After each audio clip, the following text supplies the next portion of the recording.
One of the most mysterious and one of the most helpful things a seeker can learn in their life is reading the Vigyan Bhairav Tantra. If you want to know all the forms of meditations and the many forms of meditations, the schools of thoughts of meditations which exist today are formed through the Vigyan Bhairav Tantra itself. So, what is the Vigyan Bhairav Tantra? First of all, it is a collection of several types of meditations which were given in the when Parvati, the goddess Parvati, was having asking her husband Lord Shiva about the various forms in which God can be realized. That is when the Lord revealed to her his true form. He revealed about the silence, about the quietness of the mind, and how one can truly attain enlightenment and truly attain true peace in this lifetime.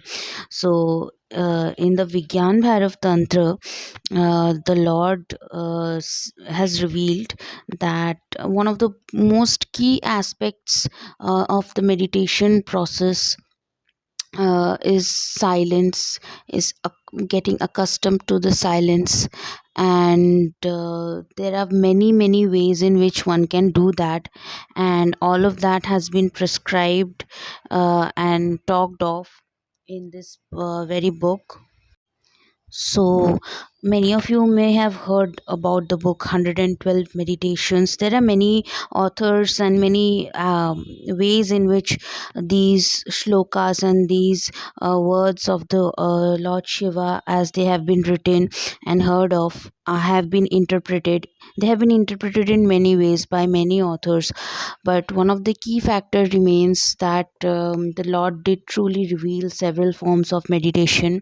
And Tantra, as we think of, is not about black magic, it is not about magic, it is about the several ways in which the union of the masculine and feminine can be achieved.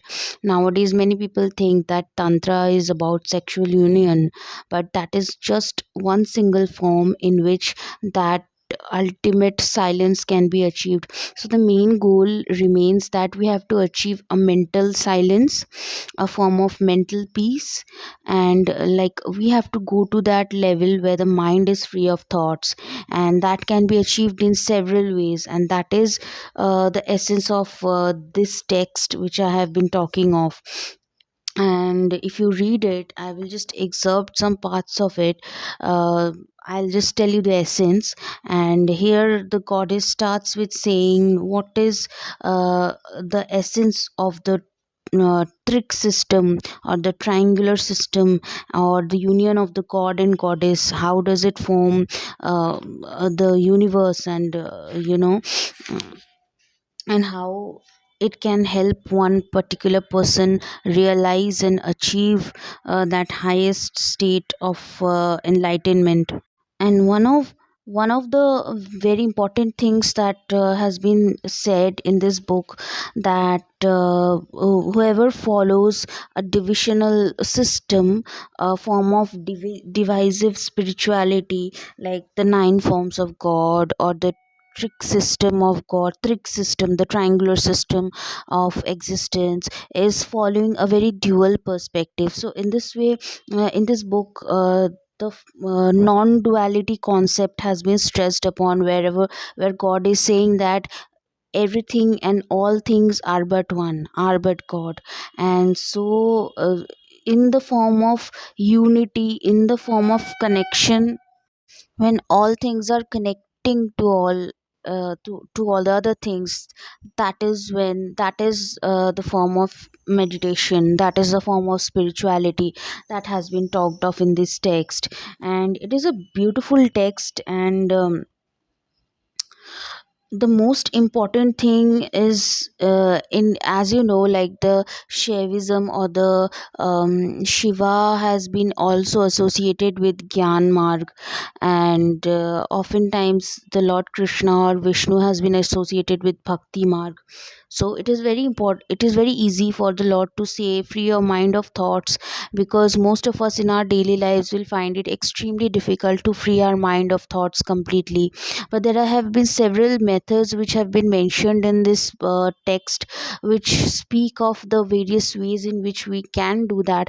And the truth is that with practice we can do anything actually, if one truly strives to attain that state of silence. Even if you are able to be silent for a fraction of a second, if you are able to silence your mind, you can see glimpses of God. That is what has been stressed upon in this text. And one of the most important thing is that people will say that during sleep we are able to shun our minds, and during sleep we are not thinking. That is not true. Even during our sleep our mind, yes, many of you know this, even during the sleep our mind is working. It's rearranging the thoughts and rearranging all the day's information. It's working. So being truly silent requires a special kind of practice, and this is what meditation is. This is just a prologue. So in this way we'll understand how meditations, what is the goal of meditation, how to truly meditate in the true sense. So one of the most beautiful books you'll find on this concept is the Vigyan Bhairav Tantra, of which many translations have been made, and many meditation forms have been invented from this various teachings prescribed in this book. So the meditations are equally interesting, and we'll hope that you'll stay tuned and we'll find more on this subject and we'll continue. Yeah.